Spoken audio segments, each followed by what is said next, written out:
कोई भी लक्ष्य कड़ी मेहनत से हासिल होता है, न कि सोशल मीडिया पर पोस्टर और सेल्फी शेयर करने से।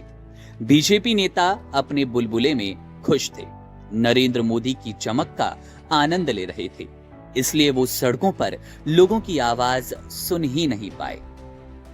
अब 1 साल से मणिपुर शांति की राह देख रहा है।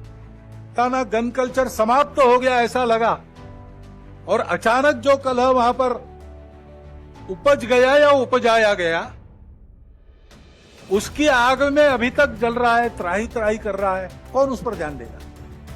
देश में एक बार फिर एनडीए गठबंधन और प्रधानमंत्री नरेंद्र मोदी के नेतृत्व वाली सरकार बनी।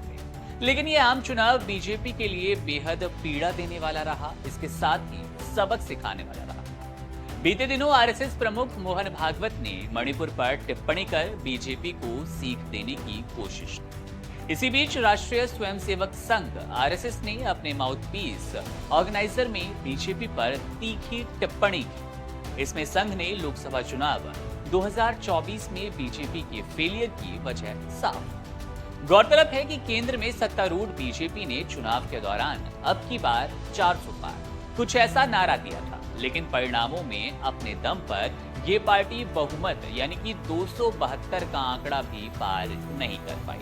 संख्या 240 पर आकर रुक गई। बता दें कि बीजेपी की इस परफॉर्मेंस पर आरएसएस के मुखपत्र ऑर्गेनाइजर ने एक लेख छापा। इसमें बीजेपी के 400 पार वाले नारे पर कटाक्ष किया गया। आरएसएस के सदस्य रतन शारदा ने इस लेख में कहा कि लक्ष्य कड़ी मेहनत से हासिल होता है, न कि सोशल मीडिया पर पोस्टर और सेल्फी शेयर करने से। बीजेपी नेता अपने बुलबुले में खुश थे, नरेंद्र मोदी की चमक का आनंद ले रहे थे, इसलिए वे सड़कों पर लोगों की आवाज नहीं सुन पाए। हमारे ऊपर आरोप लगा कि आरएसएस ने इस बार लोकसभा चुनाव में बीजेपी के लिए काम नहीं किया। इस पर मैं साफ कर दूं कि आरएसएस बीजेपी की फील्ड फोर्स नहीं है। बीजेपी दुनिया की इतनी बड़ी पार्टी है और उसके पास अपने कार्यकर्ता हैं। वोटर्स तक पहुंचना, पार्टी का एजेंडा समझना और वोटर कार्ड बांटने जैसे चुनावी काम उसी की जिम्मेदारी है। आरएसएस का काम है लोगों को जागरूक करना, जो उन्हें और देश को प्रभावित करते हैं। रतन शारदा लिखते हैं कि आरएसएस ने साल 1973 से 1977 के दौर को छोड़कर आज तक सीधे राजनीति में हिस्सा नहीं लिया। वे एक अलग दौर था और उस चुनाव में लोकतंत्र की बहाली के लिए कड़ी मेहनत की गई थी। वहीं साल 2014 में आरएसएस ने 100% वोटिंग के लिए लोगों को जागरूक किया था। इस अभियान के बाद वोटिंग परसेंटेज में काफी बढ़ोतरी हुई और सत्ता में बदलाव हुआ। इसके बाद उन्होंने लोकसभा चुनाव 2024 का जिक्र करते हुए कहा, इस बार आरएसएस ने तय किया कि वो 10 से 15 कार्यकर्ताओं की छोटी छोटी बैठकें आयोजित करेंगे और लोगों से वोटिंग के लिए रिक्वेस्ट करेंगे। इसमें राष्ट्रहित से जुड़े अलग अलग मुद्दों पर चर्चा होगी। आरएसएस ने ये बैठकें की थी। आखिर में आरएसएस ने बीजेपी पर निशाना साधते हुए कहा कि उनके फेलियर की एक बड़ी वजह ये भी है कि इनके चुने हुए सांसद और मंत्री हमेशा बिजी रहते हैं और अपनी इलेक्टेड जगहों पर दिखाई ही नहीं देते। उनसे मिलना, किसी से काम निकलवाना कार्यकर्ताओं और आम जनता के लिए बेहद मुश्किल होता है, असंभव होता है।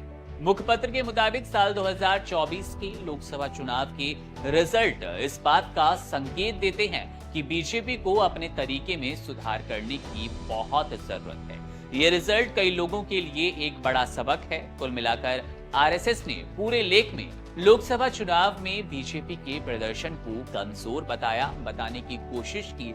सिर्फ नरेंद्र मोदी के नाम पर चुनाव नहीं जीते जाते, हर बार नहीं जीते जाते। आपको क्षेत्र में जमीनी स्तर पर काम करना होगा। जो सांसद बिजी रहते हैं उन्हें लोगों से जुड़ना होगा, कार्यकर्ताओं के साथ समन्वय स्थापित करके विकास के कार्यों में बढ़ना होगा। चलिए, अभी तो आरएसएस ने सीधे तौर पर बीजेपी को समझाने की कोशिश की है, बताने की कोशिश की है कि चुनाव के तरीके में बदलाव हो सकते हैं। तमाम बड़ी अपडेट्स और खबरों के लिए बने रहिए केएमएस न्यूज मध्य प्रदेश से मनोज देवड़ा की रिपोर्ट।